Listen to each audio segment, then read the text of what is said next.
Elgato 4K Pro versus Elgato 4k60 Pro. Which one is better for you? Let's look in the video. And if you find this video helpful, so please consider subscribing our channel for more this type of content. And also watch the video till the end. Here you will see this is the detailed comparison between these two. So first talk about resolution. 4K Pro provided up to 4K at 30 fps resolution.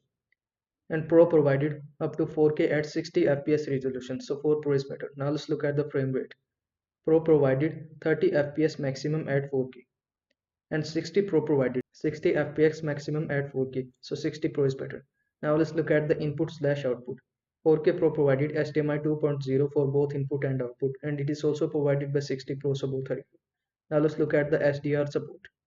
4K Pro provided no HDR support, and 4K 60 Pro provided HDR R10 support for higher dynamic range. So 60 Pro is better. Now let's look at the pass-through.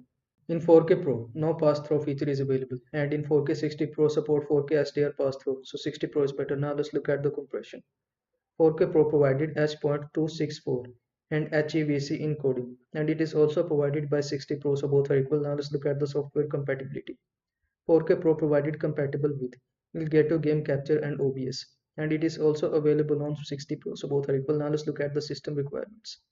4K Pro provided Windows 10 or Mac OS 10.11 plus PCIe slot, and 60 Pro provided Windows 10 or Mac OS 10.13 plus PCIe slot.